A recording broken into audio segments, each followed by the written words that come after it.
Hello and welcome. This is an event to celebrate the publication of my new collection, Pandora's Orphans, a collection of fang-born stories.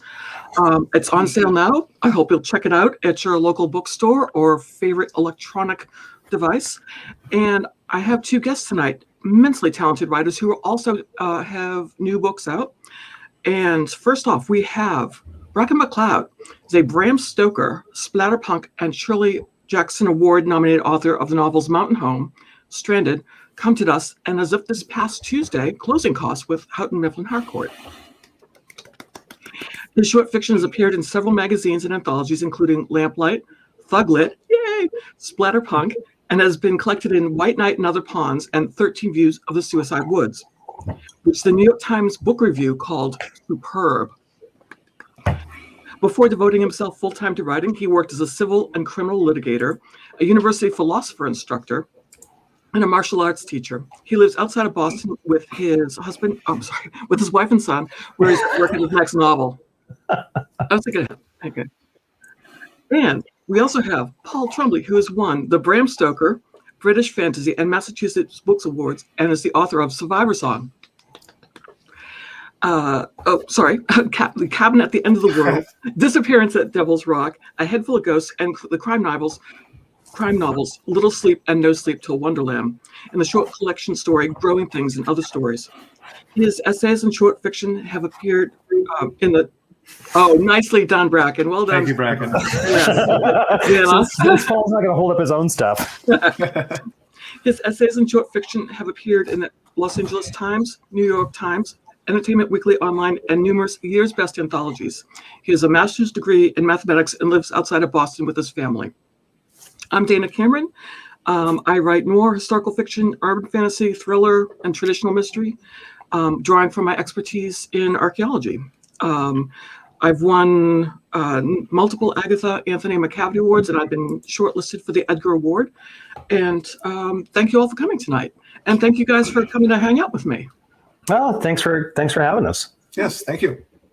I realized that since we're talking about violence, there's a quote that's been sticking in my head for ages, and it's from Harlan Ellison, who was talking about the three most important things in life, the second of which was violence.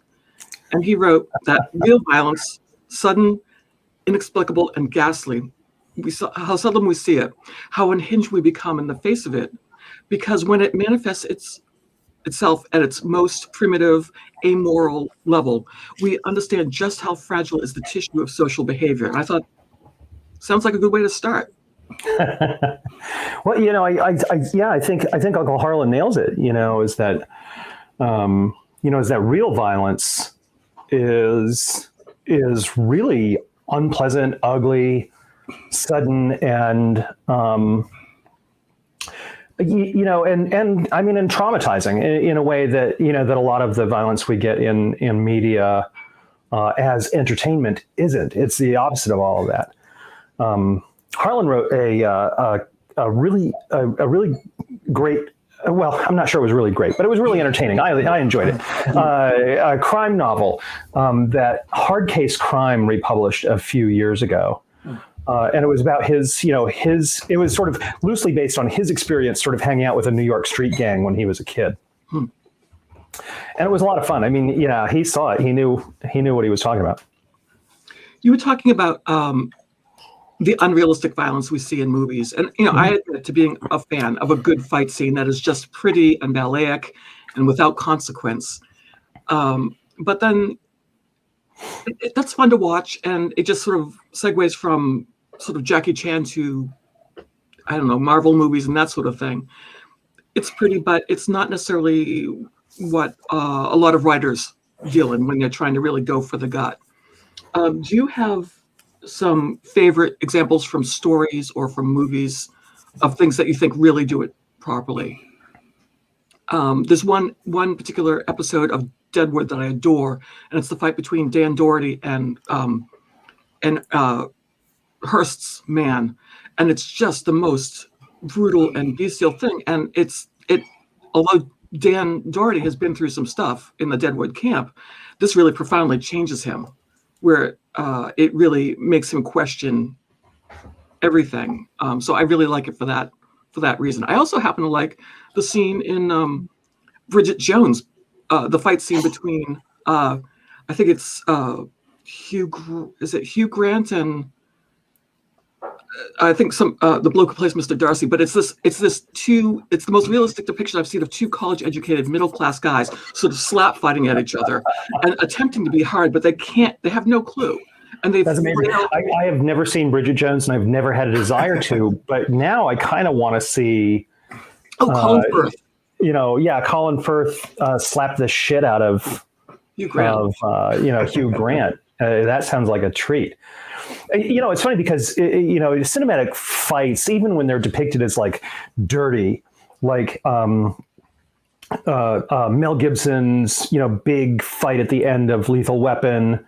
I think it's one, maybe it's two, or the big fight at the end of They Live. 12-minute fight scene. And and these are supposed to be depicted as dirty, like hard, realistic fights, but it's fucking 12 minutes long. Yeah. And there's no way that anybody could have that kind of fight. Like, my favorite fight scene in cinema is actually the fight scene between John Cusack and Benny the Jet Urquidez in Grosse Pointe Blank. I absolutely love this fight scene. And part of the reason is because it does have an element of choreography in it. So it's fun to watch. It's pretty, but it's also really short, pretty brutal, and decidedly unpleasant at the end. And, and it just kind of hits all of those things that I like about fight as a choreographed cinematic thing, but acknowledging that real fights are unpleasant. Yeah, I think the other thing is that there's improvisation, like nice pen that Cusack had. Yeah. No, he kills him with a pen, right? I'm going to spoil a 25-year-old movie, but he kills him with this pen that someone had given him earlier, and it's one of those things where it's like you do what it takes to win, because a real fight isn't about honor. It isn't about fairness. It isn't about two warriors stepping into the ring. It's about living through it, right? And so whatever it takes is exactly what it takes. If I was going to get in a fight with Paul, I'd start by just hiding on his roof and dropping a brick on his head when he walked out the door. Now I have to look up every time. Great. Send someone else out first. Yeah. So let's see. So my favorite.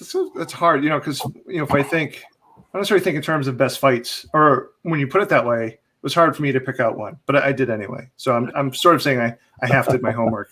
But actually, one of them, maybe this seems goofy, one of my favorites, because it's so loaded with meaning, and it's less about the choreography, maybe the realness, though I do think it's fairly realistic. But anyway, in Raising Arizona, when Hyatt gets the shit kicked out of him by the nightmare biker at the end. Mm-hmm. I don't know. I just remember really just even as when I first started as a teen, just cringing, because you can see him just getting the snot beat out of him. Mm-hmm. But I don't know. I mean, there's something there with that weird overlap of violence and even love between Cage and the other character. And I think there's actually a good interpretation where those two are actually the same character, which I kind of like that read. Yeah. So I don't know. That's I don't know, because it's such in a lot of ways a warm, goofy movie. Then to have that juxtaposed with a pretty brutal beatdown that Cage gets. Granted he's fine sort of afterwards, but right. Now, there's a couple of good fight scenes in Raising Arizona. The one between him and John Goodman in the trailer. Oh yeah, that's right. John Goodman rears back, to smack him and grates his fingers along the cottage cheese ceiling. That's a great one too. And it's wonderful because it's sort of this silly fight for comedy purposes, but it really does illustrate how in real life fighting is not glamorous, and you end up hurting yourself half as much, half the time while you're trying to hurt somebody else. That movie's got great fight scenes. Yeah. No, that's a great point, and how absurd it is too. Just on the level, look at these two idiots, literally braying like animals, as their fight is, taking apart the trailer. couple other ones really quickly. One's more horror than the other, but I don't know. I think a lot of people deservedly so like Nicholas Refn stuff. Drive for me really works with the violence there, because I always feel the threat of violence just so weighs over that whole movie. When we say the threat of violence, the idea that something traumatic is going to happen, to go back to Harlan's quote. And then I guess more in the horror realm. I'm sorry, I have to go there. No, please. But Kill List, there's a scene where I like that movie. Yeah. There's a scene where one of the two hitmen sort of finds this like priest character, and then there ends up being like a hammer involved. So I mean, it's weird that Drive and Hammer and Kill List and Hammer, that stuff really bothers me. But in that scene, like, it's not super gory. You see enough to know, and the sound is terrible, but it's also like timed perfectly with sort of the first hint of transgression of something other, maybe something supernatural is also happening here too, or about to happen. Yeah. The hammer is ubiquitous. Like, it shows up in Old Boy too, right? In the Korean film Old Boy, where the guy just wallops the shit out of a bunch of people in a completely unrealistic fight, but so fun to watch, where he just knocks out like 20 dudes with a hammer. How about writers? I mean, one of the things I'd like to do is compare the way that different writers talk about violence. And I'd like to take Jack Reacher, Lee Child's ubiquitous character, and his like 8 to 12 page fight scenes, which are just lovely to watch and set up and everything, and watch him sort of plan it. But I also like to compare him with, say, the fight scenes that are equally long in the Amelia Peabody traditional mysteries, which are humorous, but she's got the same level of stakes. She hasn't got quite the same choreography, but she does it a different way, where there's so much talking to play. So that's on the same. I would put both those on the same side of maybe the unrealistic thing. And then, I mean, I'm thinking of Sean Cosby's latest books, where after a fight scene in a bar, you can feel all the punches, all the kicks, all the dirty tricks.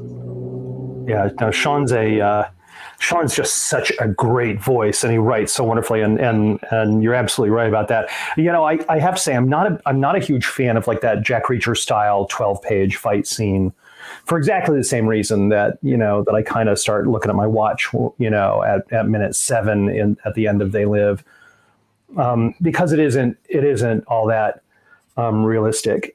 But it is. I mean, it is fun and it's fantasy, right? And we have to acknowledge that it's fantasy, absolutely, as opposed to strict, realism. I love Don Winslow's work. Oh yeah. Because he inhabits that. This is going to be fast. It's going to be ugly, and everyone's going to walk away kind of hurt. I think he's absolutely wonderful at that sort of thing. Krista Faust. Oh yeah. Is a fantastic fight writer. She wrote a book. The original was Money Shot, and the sequel was Chokehold. And in the sequel, she's got this MMA fighter in the book, and she just writes those moments with such precision and I don't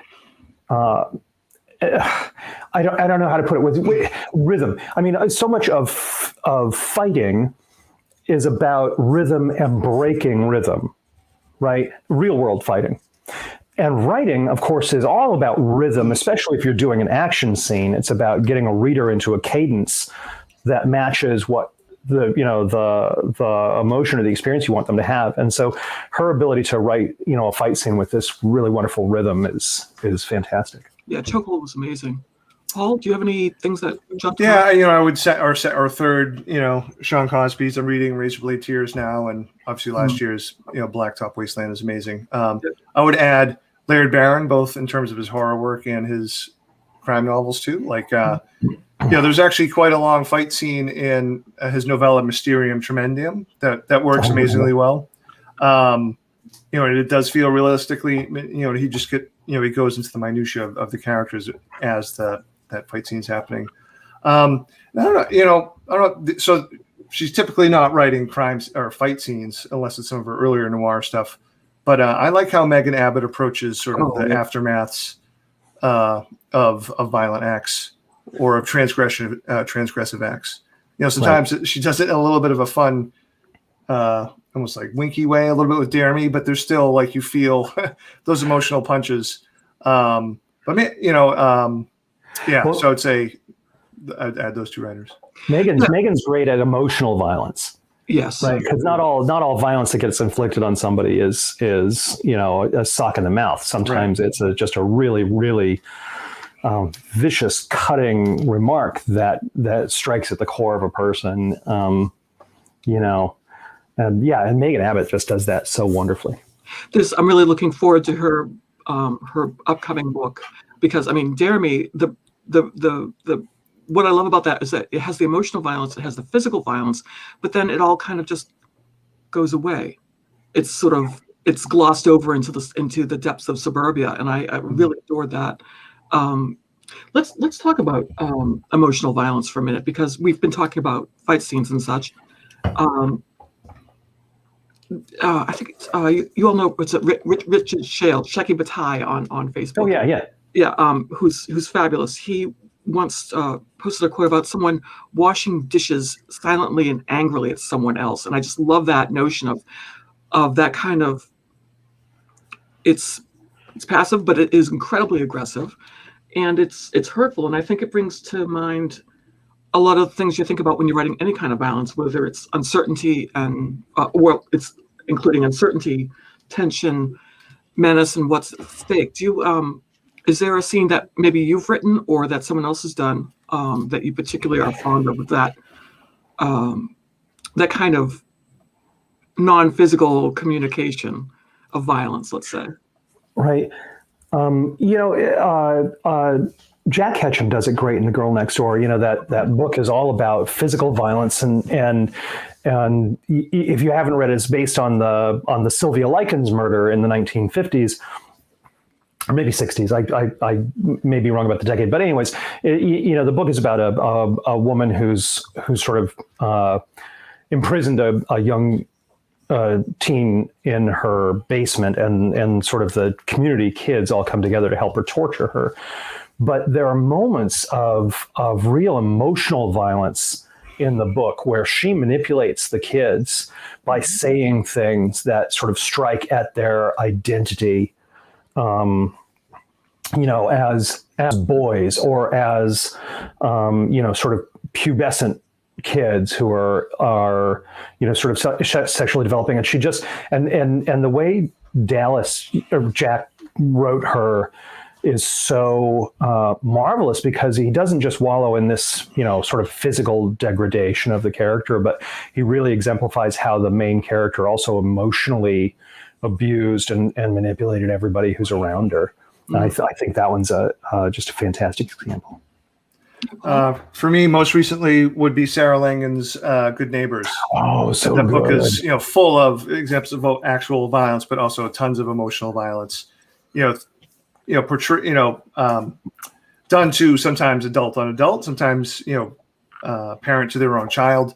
I'm sorry, I'm spacing on the name of sort of the main. I hate to say antagonist, but sort of the main antagonist of the novel. Like, how Sarah really just goes, like, you see how manipulative it is, not only with her own children, but the neighbors, and even a police detective that shows up eventually. How good she is at it. And then at the same time, like, there are these really quiet scenes later where, like, you almost feel kind of bad for this person who's acting so monstrously. I don't know. It's a really neat tightrope that she walks with that book. Yeah, no, that book is great. The one that always comes to mind is one of my favorite books ever, and it's going back a ways now, but it's The Bone People by Carrie Hulme. And it is it's an astonishing book because it's emotionally beautiful, it's brutal, it's violent, and yet there is a reconciliation of sorts at the end, and it you believe all of it. You believe all the extremes of all these characters, so beautifully drawn. And the idea that a woman has basically won the lottery and she's walling herself out from the world. She's built herself a tower, and one night she finds a kid hiding in one of the windows. And her first urge is to throw him out, despite the fact that it's a storm. But then she sees that he's limping. And then the thing is that she doesn't like children, and she doesn't care, and she's not responsible for him. But then he's sort of endearing, even though he can't speak. But then it turns out that he's stolen something from her. He does this all the time. And when his guardian comes to pick him up, there's the threat of that he's going to get a beating when he gets home. And she's like, "Why is this?" And it's all very interesting how it builds up from the hint of her thinking, well, how thin he is and how easily his bones would snap, and looking at the ligature around his neck from before he was, as he was a foundling, and to them sort of finding a way to be human to each other, it's really quite extraordinary. I'm not doing it justice at all, but it's something I can only read about once a decade because it's so gutting. And just as soon as you think they're all going to get along, someone does something just a little bit extra, and you're always waiting for that thing to sort of shove them over the edge. It's quite for something that's not a horror novel or a crime novel. It's amazing in that respect. Right. It's funny because we've been talking about, sort of writing convincing or portraying on the screen, convincing fight scenes and how they're depicted either, well choreographed or clumsy or long or short or whatever.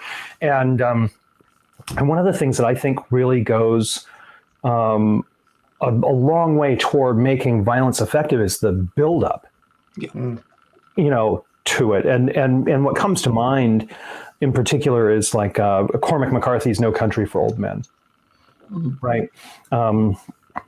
Where, the buildup of Chigger, this sort of force of nature, perhaps even, death or the devil or whatever, stalking people and having conversations with them before acting violently.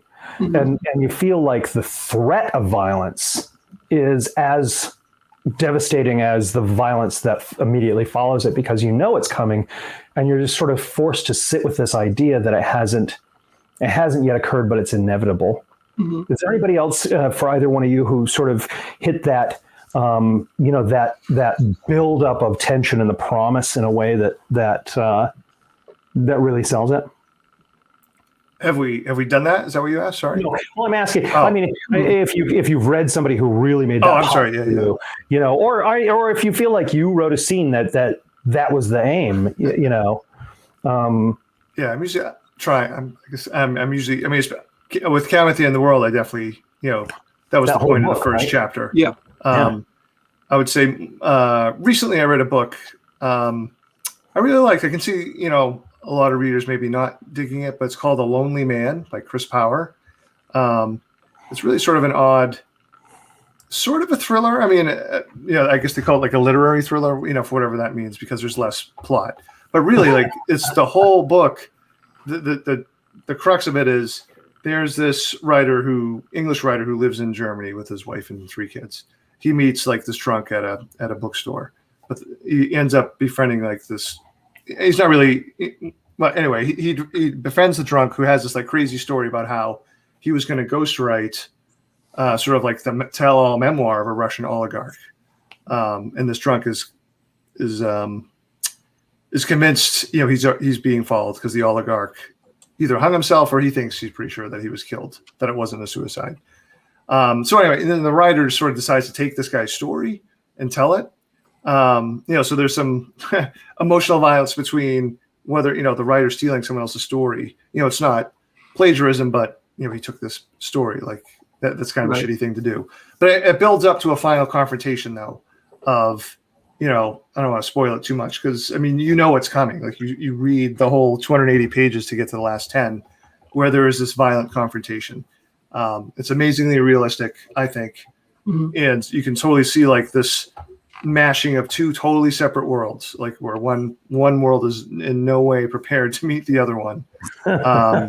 So I thought that was really effective and allowed, I think, the writer to do some interesting stuff because the whole time you're like, oh man, this is not gonna. That's kind of the twist at the end of Kill List, right? Is you got this guy who's a contract killer and he's so good at violence and he just kind of like breathes it. But by the end of the story, and I won't spoil it because that's not a recent film, but recent enough that a lot of people might not have seen it. But at the end of the story, he's presented with a situation that's so outside of his skill set as to be just absolutely wonderful. Yeah. It's funny. Again, I'm going way back, and I'm thinking of the scenes in The Stand where Trash Can Man is going to try to redeem himself in the eyes of Randall Flagg. And it's just that you see him building this plan to bring Flagg a nuke or something, and it's just you keep waiting for it. And you see him going, and then it's the Trash Can Man in the first act who goes off in the third act, basically. And I just the whole time, because you knew, in addition to everything else coming down the pike, that was coming as well. It was interesting to me when I was reading Closing Costs. Bracken, you started with Nell in a very comfortable and about to get more comfortable place in the day. Paul, I was rereading No Sleep Till the Big Sleep, Small Sleep, The Little Sleep. The Little Sleep. Thank you. and the same with criminy. Mark Jovovich? No. I'm sorry. Okay, yeah. And both, and as opposed to Nell in Closing Costs, both those characters incredibly uncertain from the moment go. And I was wondering if you could talk a little bit about the idea of starting into a story that's going to be filled with violence, either from the place where you start with the reader either thrown off balance and the protagonist thrown off balance, or the character and the reader who's identifying with the character being in a fairly normal space. Yeah. Bracken, I'll go first, I guess. Sure. Sure. Go ahead, yeah. So with Survivor Song in particular, I knew sort of going in, obviously it was going to be a compressed time frame, but it wasn't going to be wall to wall like zombie attacks. Mm-hmm. So I kind of felt like I needed to open with one, and one that was kind of brutal, to have sort of that weight of that violence sort of hang over the story, like the idea that could return at any moment, even if it doesn't. Yep. Sort of the opposite of what we were talking about, where we kept, where you keep waiting for the violence that is going to happen. This time you get it right away, and you sort of see, how devastating it can be. I feel like that way you can get a similar effect when you're going elsewhere in the story where something not as violent happens, I suppose. Right, but then there's also, I think for me, was reading it, that's the violence that you're expecting. Right. And there's a whole different kind of violence that's not the same. But it's a little bit unexpected because you've been sort of facing the zombies, and there's a real a reality that has to be faced with the timing of the story that I think it comes out of nowhere, which I quite appreciated. Oh, thanks. Yeah, it's hard to say. So much of it, as you guys know, comes from feel, right? Mm-hmm. I mean, so much you're relying on intuition from having done it before. So it's funny. I don't even necessarily think of sort of what happens, even though things are happening to someone's body, as necessarily violence, because there's no act of malice within it. Interesting. Right? I mean, there's definitely, it seems a little, I felt like it felt to me like, or I approached it more, I think, as more of like a little bit of a body horror, mm-hmm. more an emotional violent kind of thing, because what this person has to do, I mean, that's just going to be a traumatic thing that they're going to have to live with, even though they weren't like I said, they were trying to act out of, from a heroic place. Yeah. But they still had to do something really awful. Yeah. Yeah. And for me, it was that thing of like, I don't want to give it away, but it was just the fact that she had to make that decision to do it because it was the inevitable thing all along, and she was the one who got chosen to do it. Well, thank you, Bracken. I thought it was super. I'm going to stop talking there because I'll start giving. That's all right. It's funny, because I started Closing Costs, and what I wanted to do was I wanted to sort of set the table in a way where everybody who's with me gets to see exactly what's for dinner, right? And so, and so it's a thing where it's like, you read the first 10 pages of the book, and this is the book. And if you could take the first 10 pages, you could probably take the whole thing. But I'm setting up a trick here that is telegraphed from the very first scene. Like, here you go. This is the book you've got. And part of it was that I wanted the reader to feel like the threat of the book is present from the very beginning. Even though I structured this book in a nonlinear way, sort of, I'm a big fan of nonlinear storytelling, like Memento and Pulp Fiction. And so what I wanted to do with this book is I wanted to reveal moments when they were most emotionally relevant, as opposed to when they actually happen in time. Right, but they're also sort of the point at which something could have been different and wasn't, I think. Exactly. Yeah, no, It is. It's the branch where it's like, if you had taken this, if you had made this choice instead of this one, your world would have been different. And, and so starting the book there was a message sort of, to the reader that everything you read from here on is colored by, this moment that the book begins with of sort of real unpleasantness. And yeah, it was deliberate. The original draft of the book I had started at the open house, which occurs, I think, about a third of the way through the book. And I started a draft at an open house. Sorry. It was not the house for them. And I realized it was just sort of the wrong choice for the book, because it made it seem like it was going to be a domestic drama about these two people in conflict with each other instead of in conflict with this external thing. So I redid it. I think when I've tended to, most of my mysteries have been traditional mysteries. The Fangborn are urban fantasy, but there is violence that I wouldn't have expected me to write personally, like someone, a serial killer who cracks open someone's chest to get the heart, and you would call him the Advent calendar killer, which I thought was hysterical, but a lot of people thought that was kind of gross. I don't care. But for me, particularly writing the Anna Hoyt short stories, for example, and I'm working on making her narrative into a novel right now, is the idea that either something is disrupting her usual day, or you're in the middle of something so upsetting and so much a part of so much of upheaval that you are immediately put off, because she's very much living from moment to moment, taking the next step on the next slippery rock across the rushing river. And I like the idea of setting up with something that's not quite, that anything can go wrong and will go disastrously wrong. Well, so Dana, how do you approach scenes of violence differently between, say, Anna Hoyt or Emma Fielding versus the Fangborn stuff, which is very supernatural not very supernatural, but supernatural and very different in character. The difference between, say,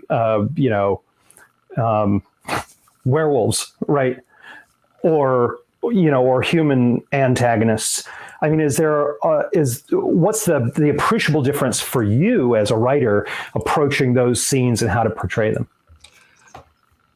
That's always an interesting question, because it just depends on the genre in which you're writing and how people tend to think of that, and how you sort of have to know the boundaries of that. I mean, everyone always referred to the Emma Fielding novels as medium boiled. Has an amateur detective, but there's a little bit of action on the scene. There's a little bit of violence. There's bad language. But the thing is that I realized after the first book with Emma, and she's meant to be just, an archaeology professor working for the tenure-track job, which I happened to be at the time. She wasn't going to grow. She wasn't going to suddenly appear to be a martial arts expert with a whole flock of knives stuck in her tweed jacket. So I had to gradually increase as she kept getting involved in things. And it was starting to get to a point where it was like the Cabot Cove syndrome. No one was ever going to work on a dig with Emma again because the bodies kept popping up. But I gradually had her training in martial arts and Krav Maga, which I did.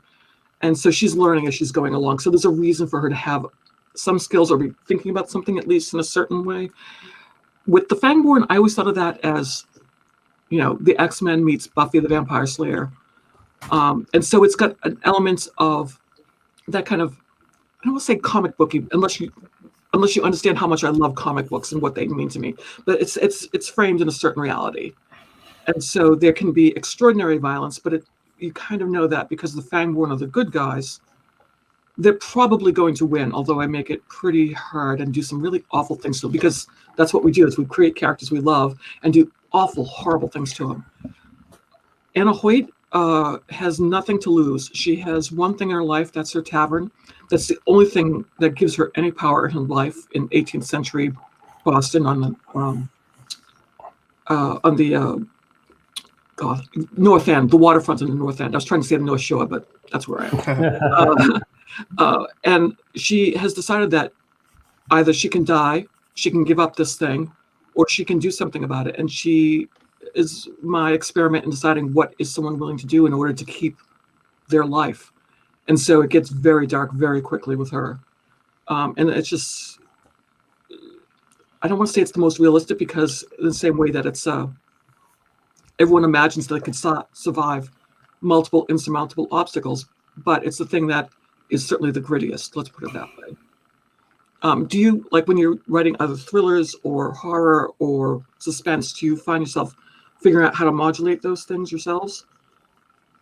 Or do you just go for the whole, someone gets punched, everyone feels it sort of thing?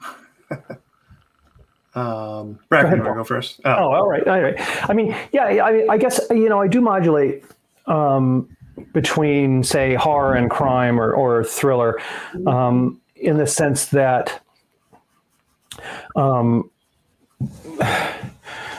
I mean, every time I approach a scene of violence in a work, I come at it the same way, which is that I don't ever want it to be celebratory or really kind of enjoyable, like, oh yeah, they got what's coming to them, sort of thing.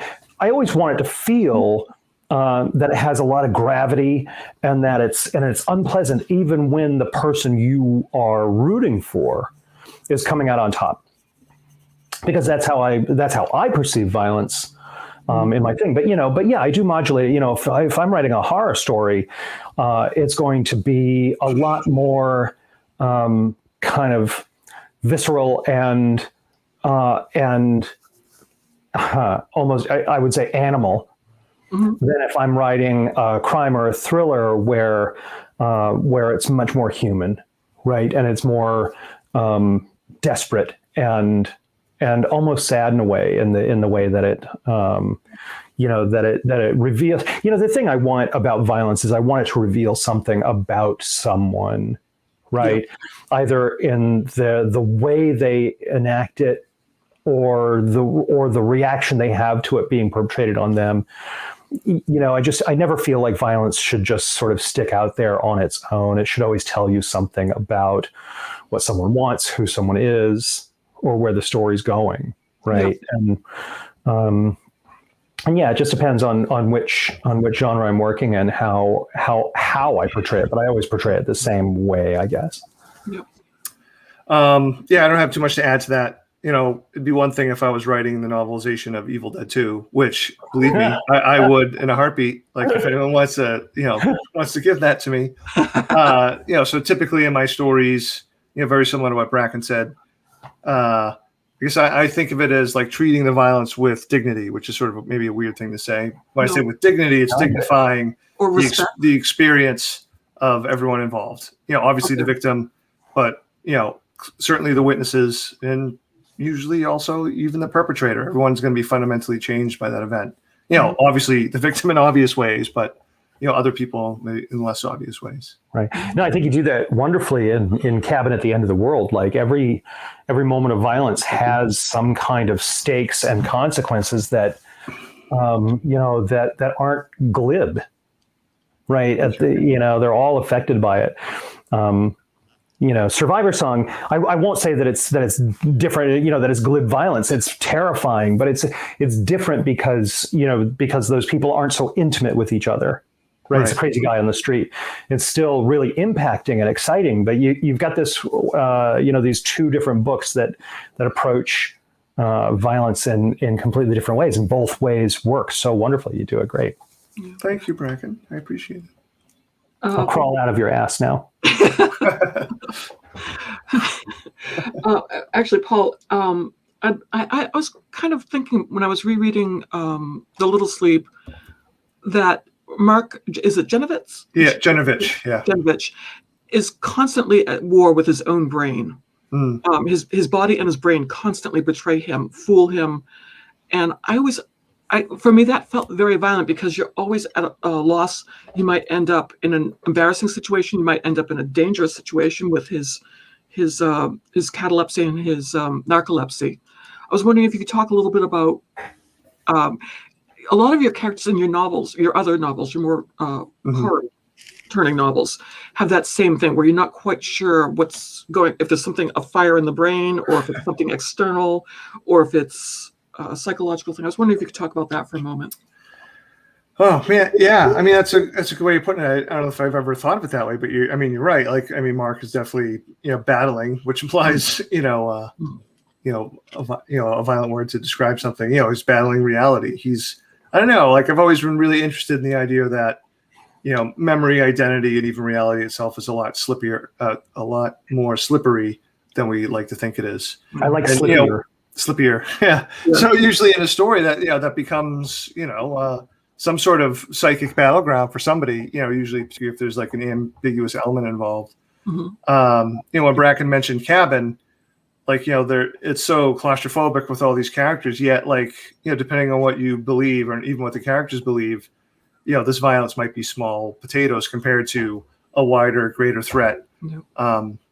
I don't know. So, and Head Full of Ghosts is the same thing. Yeah, I feel like I try to I think I default to putting, and I think this is how we describe. You even said treating your characters horribly, but like the idea of your characters are stuck inside this giant engine over which they have no control, and whatever type of engine it happens to be, and like one way or another, they're trying to fight their way either through it or past it, or to some sort of way to live with it, right? I mean, that's sort of like all our lives.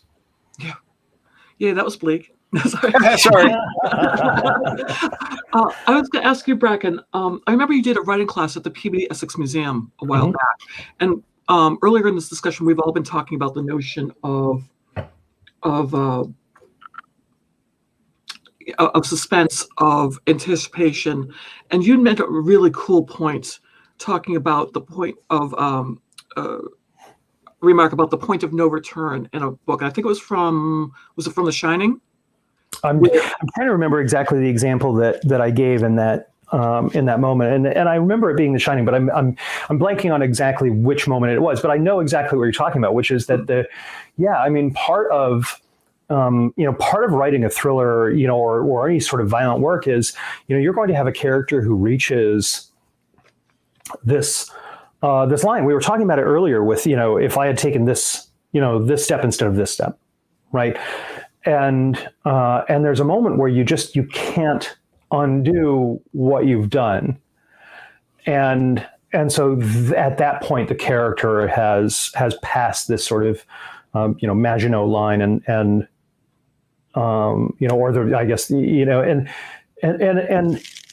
boy, I've been thinking about it because you mentioned this one to me earlier, and I've been trying to remember which part of The Shining I thought it was, but I think it's the bone breaking.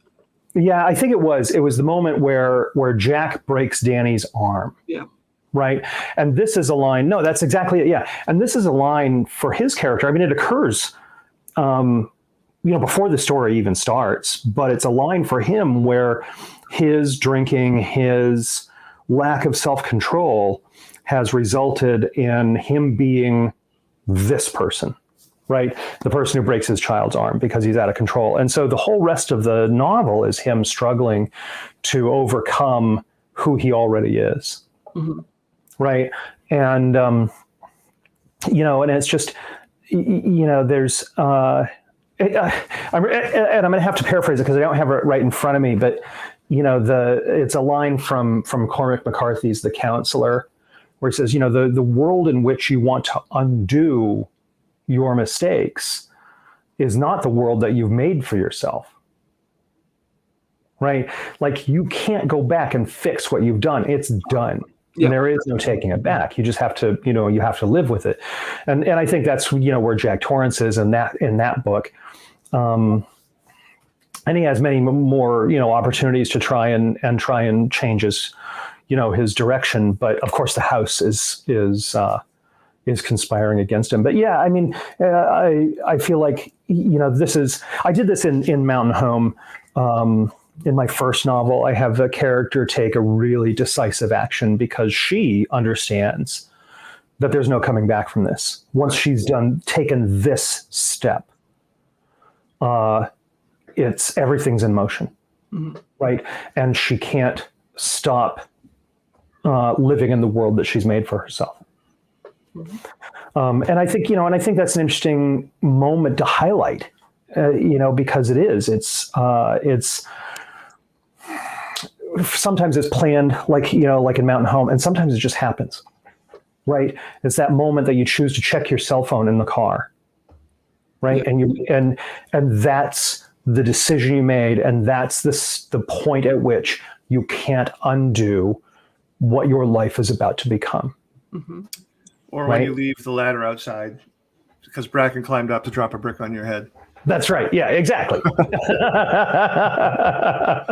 Yeah, I mean, so I think it's a wonderful literary tool to kind of highlight, and really give special attention to those small moments of either violence as a turning point, right? As a change in a character's story, or as a prelude to worse things that are to come, right? That can't be avoided now. Yeah. Well, this is terribly true. Let's talk about some writing advice to sort of get out of the philosophical funk. Yeah, because you sent it to us, let me ask you, Dana, first, because I'm interested in both of your answers, because I know you both have trained in martial arts, and I trained like a tiny bit, but very tiny, small. Yeah, what are some things that really bother you, that ring as untrue, or you think is bad writing when you're representing either a fight or some sort of violent act? What are the tropes that make you crazy? I think as Bracken mentioned earlier, or you mentioned earlier, the idea that a fight's going to last more than 30 seconds, because most people can't hold their breath for 30 seconds. But the one that really, really grinds on me is the idea that you throw a punch, someone gets hit, but you don't feel it. The person throwing the punch doesn't have anything to do with it, and it hurts, man. I mean, if you're not wearing 14-ounce gloves, it's you're going to start busting your own knuckles and cracking the skin and everything. Right. I mentioned that I took some Krav Maga lessons. I did that for a couple, 3-4 years, and I loved it. And I was awful at it. I was so bad at it. I have no physical ability whatsoever. But I had heart because I was learning so much. And plus, it was fun to really beat the snot out of someone at their invitation. Right, when it's consensual, yeah. Yeah, but there's the one guy who neglected to wear his cup, and I slipped, and he didn't find that quite so good. But that was also very useful for me in a writing sense. To wow, that really ended his world right there. Right. But I also I've studied. I've taken a couple of classes on shooting, both with mystery writers and sisters in crime, and going up to a place in New Hampshire, and I was really kind of horrified because it was a lot of fun, just punching paper. Also shooting moving targets, shooting skeet. It's like, wow, I was good at this. And then you start to feel you understand what an elegant and terrible thing a gun is from a mechanical point of view. Right. And that was really great just because it informed a lot of, it informed and created a lot of conflicting feelings in myself. No, it is funny because I like to shoot, and it's like the seduction of a gun because it is an elegant, beautiful machine, right? But at the same time, it's terrifying because it's loud. You wear the big clamshell, is because it's so loud, and the damage that any gun can do, regardless of caliber, is so catastrophic.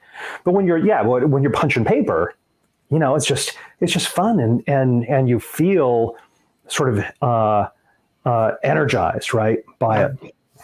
And you can't help but wonder how people who perpetrate violence on other people, how that seduction of the gun sort of works on them, and if they would be as capable if they were forced to do something different with their hands or a knife or something. Yeah. You mentioned that sort of pain is a two-way street. which is absolutely true. You punch somebody in the face, and it hurts because you're just rocking bone into bone, right? I remember when I was training often. I used to punch people in the elbows. Because it would hurt my hand, sure, but it would hurt their arm more, and it was more distracting to them because they weren't expecting it.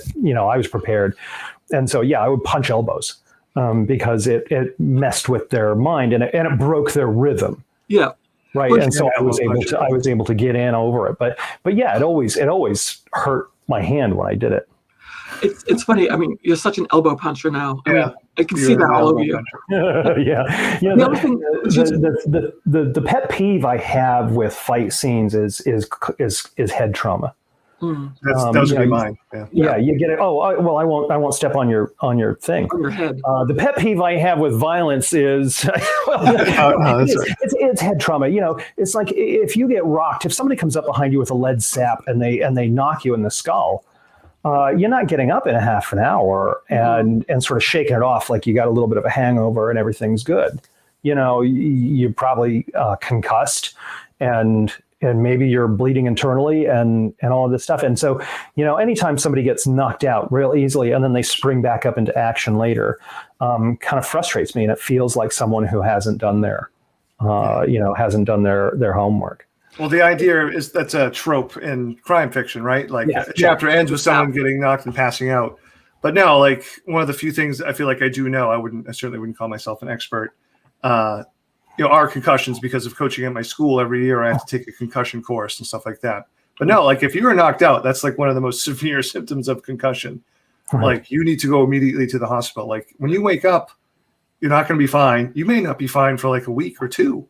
And if you try to do something else, you're likely going to make the concussion worse. And you're nauseated and dizzy and everything else. Yeah. Right. So no, like you can't. If you lose consciousness, there's no question you have a concussion, and it's a serious one.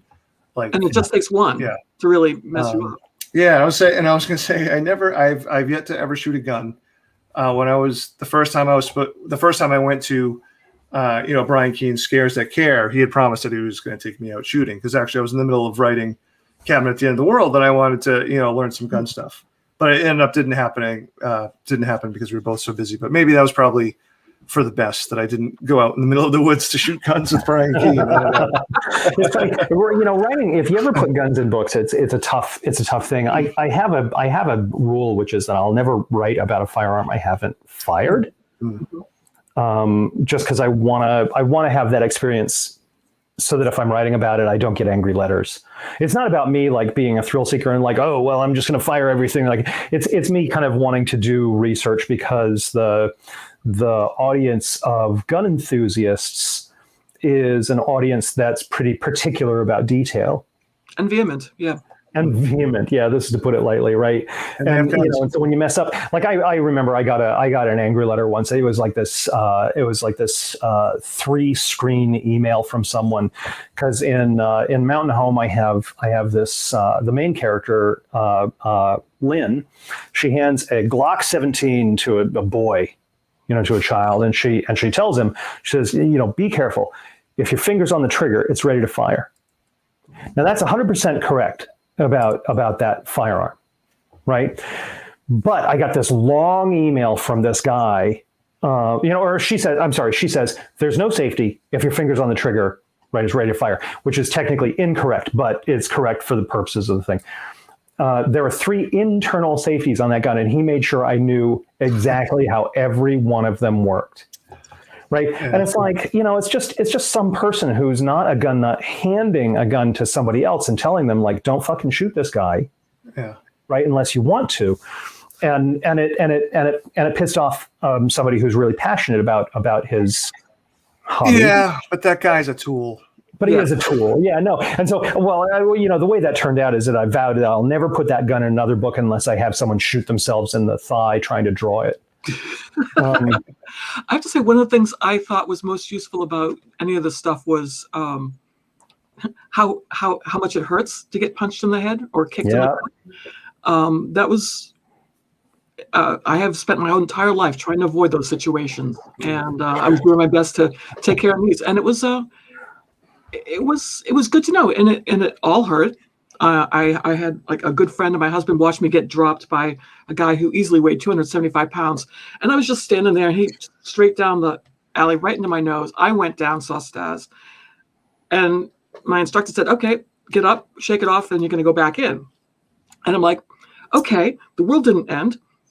I did see Tweety Bird. That's good." But I just want to ask, what is your best advice for writing violence to other writers? Is there one or two tidbits that you'd like to? Paul, do you want to start? Do you want me to go? I want you to go so I can tell you my answer.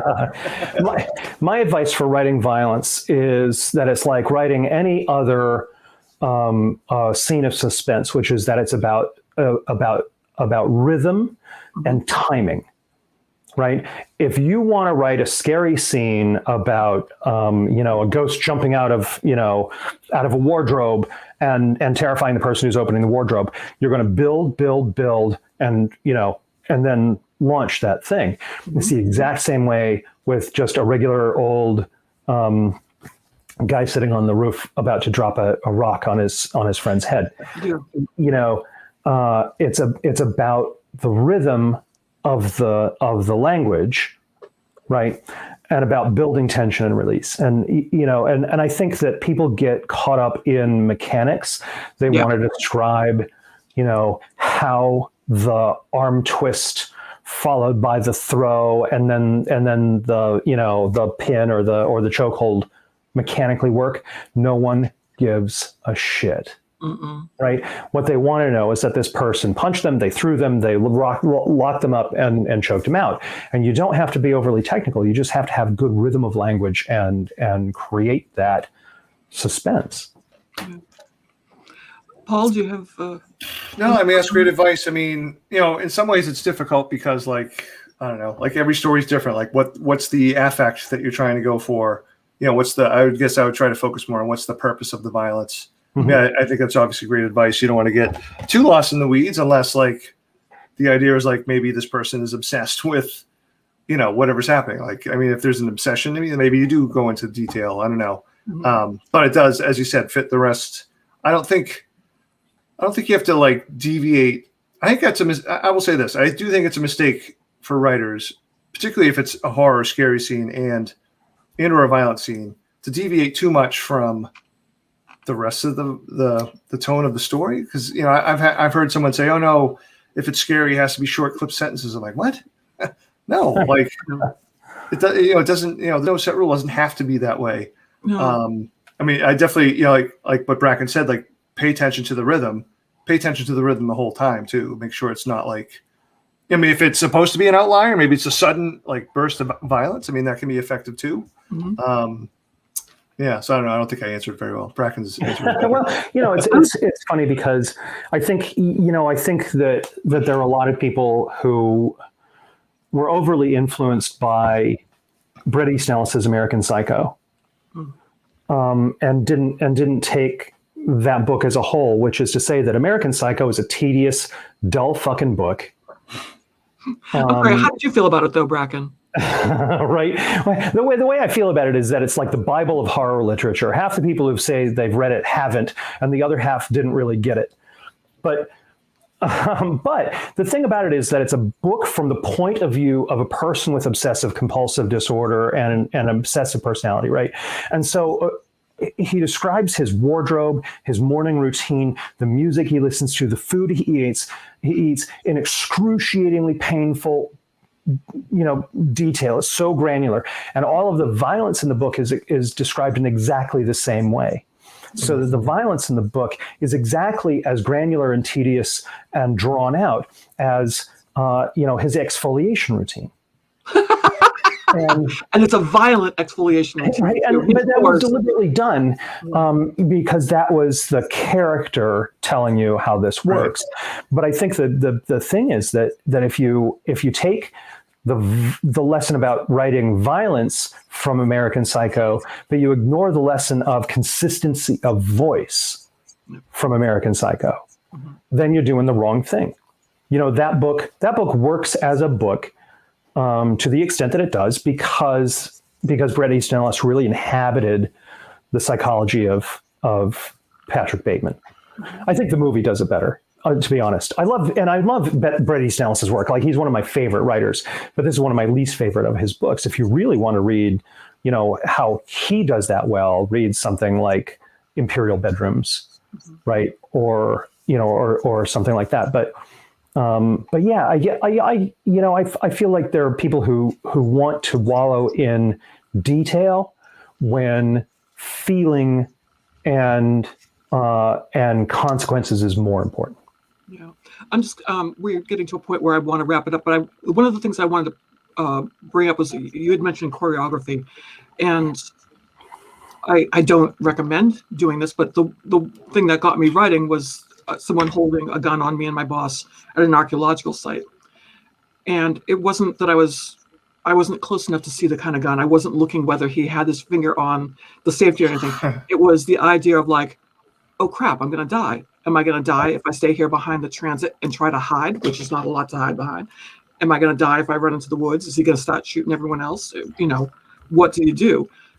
Shut up, seagulls. I can't think if seagulls are like hanging out being seagulls. And I don't recommend that as a writing opportunity.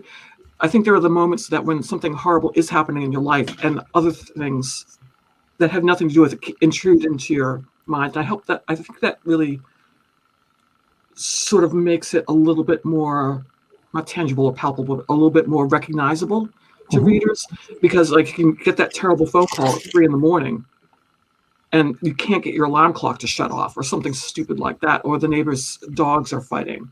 And I think it's just those little things that like intrude on you while you're trying to deal with some kind of terrible event that really make it relatable. Yeah, I think almost everybody has an experience that is relatable to violence. And it might not be interpersonal violence. It might just be jeopardy. Like if anyone's ever been in a situation where someone blew a stop sign, right? And their car went right in front of yours, and time telescopes, and you realize like, oh shit, we're going to hit each other. Or, you're walking along and you slip on something and you realize I'm going that way, and it's not a direction I want to go because there's stairs there. I mean, those are moments that are relatable to interpersonal violence because they occur in a same kind of psychological moment where you go, oh no, this is what's happening now, right? And yeah, I was watching. There were 2 occasions when I saw an older woman ahead of me, and in both cases they tripped on the pavement and went. You could see them going down. And you could tell that they don't know how to think. And all of a sudden there's blood everywhere because it's a head wound. And it's one of those things, it's like, and it felt like it took forever. But it's one of those things that it's like you start thinking very specifically, and it seems to take ages. But yeah, no, I mean, violence is all around us all the time, and it doesn't have to necessarily be interpersonal or even intentional, but it's happening, right? People are getting hurt, accidents are happening. I remember we were flying in an airport, and it was just super hot in this airport, and everybody's standing around in a huge crowd, and somebody had their knees locked, and they passed out. And they just fell over, and their head hit the airport floor, and made this kind of like hollow knocking sound that's just in my head. And and I've probably written it into a book like a half dozen times now because it was so, that moment was punctuated by that exact sense detail. Like it was, she fell and hit her head on the ground. Yeah. And it was, and then it took forever to revive her, and we had to have people in. But the one thing that stands out to me is that moment, that sound, that knock. I'm sorry. I thought you were. No, I'm done. Yeah. The sound when the brick hits my head after he drops it. There you go. Exactly. You'll use that in so many stories after this. Well, thank you both. I have to ask you, what's next for you? What's coming out next? What's awesome that's happening next for you? Any good news to share? Any news at all? Nothing for nobody. So my next novel will be out next summer. It's called The Pallbearers Club. Working on edits as we speak. Well, not as we speak. Before we spoke, I was working on edits. And Survivor Songs paperback is out now. Yes. Pieces. There you go. Closing Costs just came out. I'm working on a new book that's I'm thinking of it as my A24 novel. So it's a much more deliberately slower paced book about someone looking back at a 30-year-old murder and how the Satanic Panic may have influenced this person's death and the resulting social impact that it had. Yep, cool. I think we've all lived that, and we look forward to seeing. I know. It's a moment of write what you know. Yeah. I said Pandora's Orphans is out now. I'm working on Exit Interview, which is an espionage thriller, and the Anna Hoyt novel, which is my 18th century noir. Well, thank you both so much for coming. Really appreciate it. Thank you. It was a lot of fun. It was fun. It was. We learned horrible things about each other as well. Yeah, Paul regrets letting me know where he lives. Elbow I know, punch. right? Yeah. Punch it. Aim for the elbows. It's his weakest spot. That's what Tolkien originally wrote when he was writing about Bilbo and Smaug. He's like, aim for his elbow. Aim for his elbow. Yeah. The chink in his armor was actually his elbow. It's funny bone right here. But next week, I'll be talking with John Goodrich and Paul McNamee and Eric Nunley and Zin E. Rockland about writing weird. So I hope you'll stop by next Wednesday at 7:30. But thank you again, and have a good night. And thanks, everyone, for stopping by. Awesome. Thank you. Good night. Good night. Good night. That was very